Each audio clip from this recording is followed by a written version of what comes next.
Have you ever wanted to question your doctor or endocrinologist's advice or recommendations after leaving an appointment? Now, obviously, we're not going to be telling you to go against medical advice in this episode. Nothing is medical advice given here, but you might be using some outdated strategies, and it might be important for you to question why and when these strategies were started, and are they still working?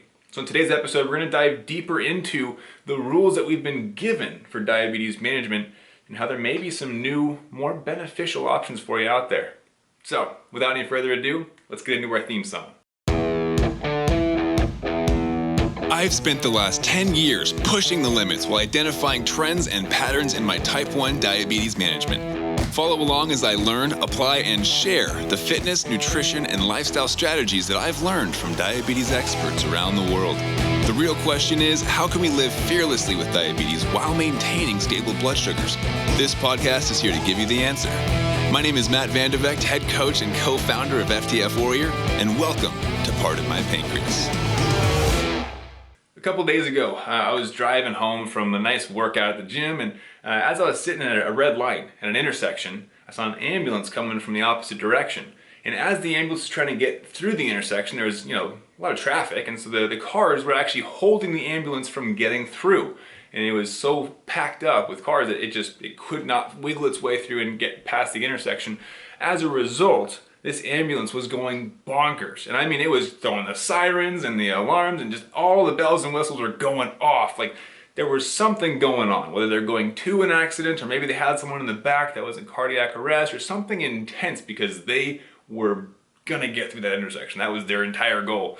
And as a result, notice something curious, and that was that the cars that were blocking the ambulance had a decision to make. And that was, do I obey the law that says I can't go past this line at the intersection because it's a red light, or do I obey the law that says the ambulance has to get through, so I have to move to the side?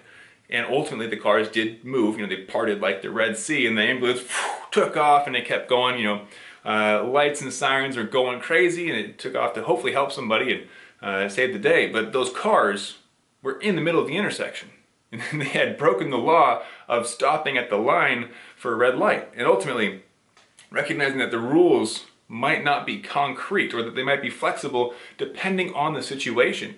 Stopping at a red light, yes, very important because you don't want to crash. But in that situation, the ambulance was going crazy. Everybody around saw that there was an ambulance, so all traffic had ceased. Nobody was in the intersection, and these cars made a choice to go into it, break that quote-unquote rule because the other rule states get out of the way for the ambulance. And it made me think about these rules that we follow as type 1 diabetics, you and I, and how initially, upon diagnosis, we're given this quote-unquote rule book of rules to follow, the quick wins that they're hoping are going to help us get back up on our feet with this new diagnosis. And of course, that's massively helpful to get you back on your feet after a life-altering diagnosis like that. At least for me, it was important to have some semblance of first steps, of a rule book that I can follow and hope that it works out. But if you've been living with this disease for a while like myself, you and I both know that the rules don't always stick around. In fact, diabetes rarely plays by the rules. And so looking at these rules that have been established as the ultimate truths of diabetes management, when you turn around and question them, don't necessarily hold, right? So we look at the different rules. A couple of them that come to mind. The rule of 15 states that anytime you have a hypoglycemic episode or if you have a low blood sugar, you eat 15 grams of carbs, wait 15 minutes, and then recheck, right? If you're still low, you do it again. Eat 15 grams of carbs, wait 15 minutes, recheck. Not low? Cool, you made it, stop. But the idea is 15 carbs every 15 minutes until you're not low anymore. And that rule itself is wrong. Here's what I mean, bear with me. That rule is a great starting point. It's a great generic approach to a low blood sugar, and in most cases will help you to fix it. But not all low blood sugars are the same. In fact, I made an entire episode on that topic alone. You can go back, probably 6 months ago to go check it out. But low blood sugars need to be treated differently depending on the surrounding variables. If you have a low blood sugar with insulin on board, that's going to be treated much differently than a low blood sugar with zero insulin on board. What about a low blood sugar in the middle of an activity or a run or a soccer game versus a low blood sugar while sitting on the couch and watching a movie? very different situations that require a different approach. There is no one size fits all with that rule. Another rule that, of course, for some reason 15 seems to be the favorite number of medical professionals everywhere, but the 15-minute pre-bolus. And if you're unfamiliar with the pre-bolus, it's the idea that you should take your insulin, your mealtime insulin, about 15 minutes before you start eating, and that should help with the postprandial spike or the post-meal rise in blood sugars. Now, yes, great place to start, but is the 15-minute pre-bolus a concrete rule that you can rely on? No, it's wrong. It's another rule that we can throw out because the pre-bolus needs to be a dynamic approach as well. The pre-bolus is an art form. It is less science and more art than anything else that I've encountered. And the reason for that is that the pre-bolus needs to be dynamic and needs to be shifted depending on those surrounding variables as well, right? If you are low, you probably shouldn't give insulin and wait for 15 minutes. Of course, not medical advice, none of this is, but you get the point, right? If you're super high, the pre-bolus itself might shift, right? Because maybe your blood sugars are too high to go jumping into cake. You might have to wait a bit for the insulin to hit. Insulin on board is going to shift that. If you're in the middle of an activity, it's going to shift that. The pre-bolus is not always going to be 15 minutes. Are there times where 15-minute pre-bolus would work perfectly? Yes, absolutely. But is it going to work perfectly every single time? No. Sometimes you might need 5 minutes, sometimes you might need 0, sometimes you might need to eat first and then pre-bolus. Well, that doesn't make sense. Eat first and then bolus and take your insulin. Sometimes it might need to be longer than 15. The idea is that that's more of a fluid concept, it's more of a dynamic approach. It is not a one size fits all. So that rule, throw it out, okay? You need to recognize these are our starting points. The 15-minute rule, eat 15 grams of sugar, wait 15 minutes. Starting point. It gives you that rule of, I know how to treat low blood sugars. It gives you that confidence to start taking care of your diabetes on your own. But it is not the end-all be-all for treating low blood sugars. There's different approaches. The 15-minute pre-bolus, is that going to work every single time? No, but it's a great starting point. It gives you this idea that, hey, I should probably take my insulin before I eat, not an hour later, right? Like there's this starting point that they're going to give you to get you back up and on your feet on diagnosis day, but that cannot be the strategy that you stick with long term. Another one is going to be the 50-50 bolus-basal ratio. Your basal and bolus should be 50% and 50%. Wrong! These are all going to shift based on your lifestyle, your dietary choices, your activity levels, the fact that you're in honeymoon phase or not. These are all going to shift. And yes, starting point, right? It helps the endos and doctors to have something to aim for. Okay? But it is not the concrete rule that you will live by for the rest of your life. In fact, our insulin needs are going to shift on a day-to-day, week-to-week, year-to-year basis depending on different factors in your life. So no, the 50-50 rule of basal and bolus does not always apply, but it's a great starting point. So you can see the trend here. We've got these starting points, but they don't last forever, right? Is low carb the best option for all type 1 diabetics? No! Throw that out. Great place to start. Why? Because it limits the variables behind diabetes. Carbohydrates can be tricky, right? Especially because there's different types of carbohydrates. Some that cause spikes faster, some that are more slower absorbing. But you don't want to learn about that on day one, so it's a great starting point. Hey, maybe you should limit your carbs initially. But long term, should you be locked into low carb if you don't like it? No, throw it out. If you enjoy low carb, cool. Not knocking you, all right? Not knocking you. Anyways, you don't have to follow these things though long term. You need to challenge them. Ask, why is that rule in place? Why are the 15s so important? Why is the 50-50 in place? Why do I have to eat low carb? Somebody else told me that I can eat high carb and fruit and veggie smoothies all day and it works. And wouldn't you know it does for certain people? But this has to be a custom and individualized approach. And you have to recognize that diabetes management is not static. Okay, it's a dynamic approach that is required in order to live your best life while maintaining in-range blood sugars.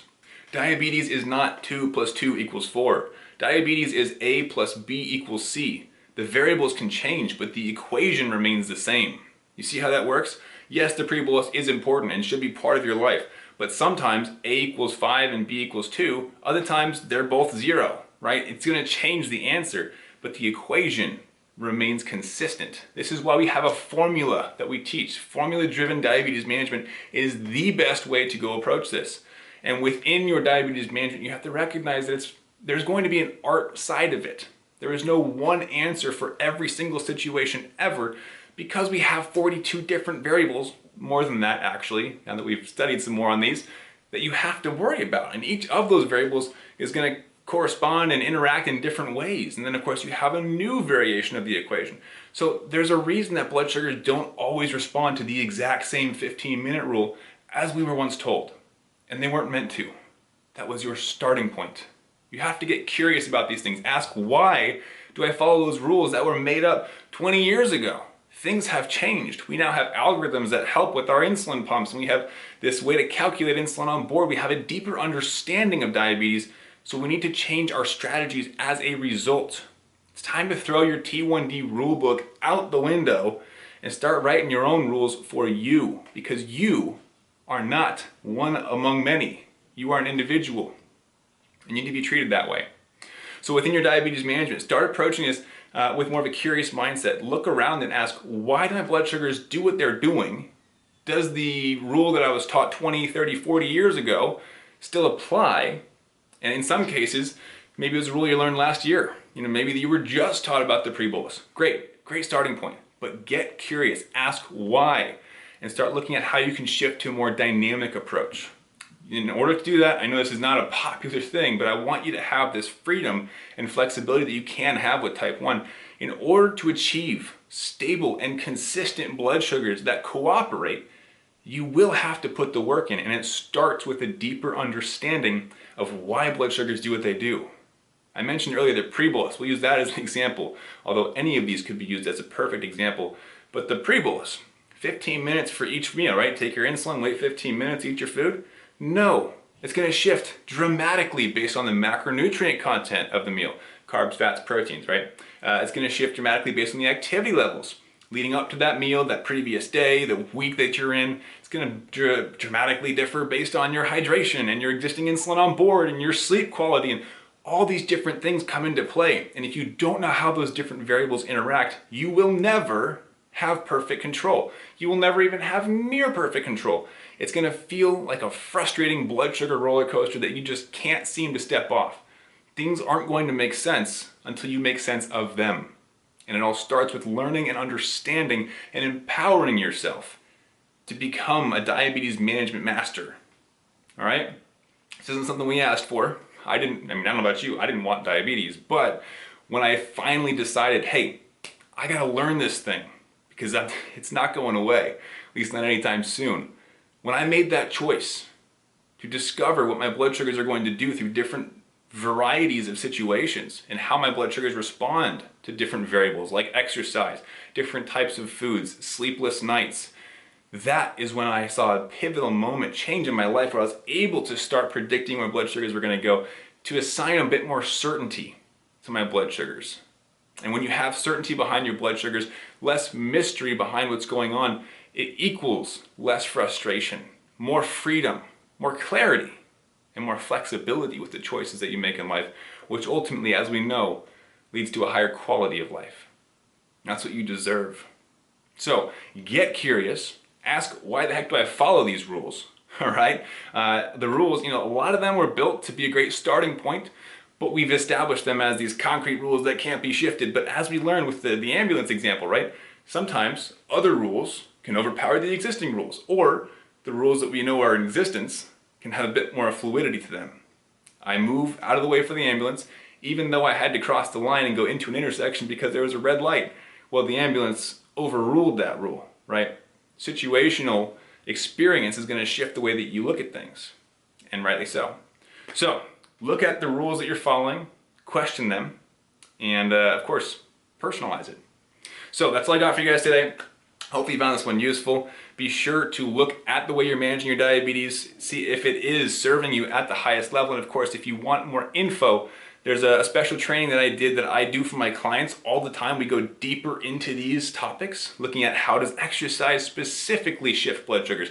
What about different types of exercises? Different types of foods. What if you are low carb versus vegan versus keto versus eat whatever you want? There's different approaches, different pre-boluses, different low treatments, different basal bolus percentages. Everything changes when it becomes unique to you. And when you discover your formula, your entire life is going to change. And the first step, as I mentioned, is understanding. So go check out a training that I did. It's going to give you a lot more understanding and clarity on why blood sugars are doing what they're doing. You can find that for free over at diabetesinaction.com. It's going to be the best first step for you. And of course, you're going to get more info, so take notes. All right, I'll see you over there. Have an amazing rest of your day. I'll see you next week, and keep up the fight.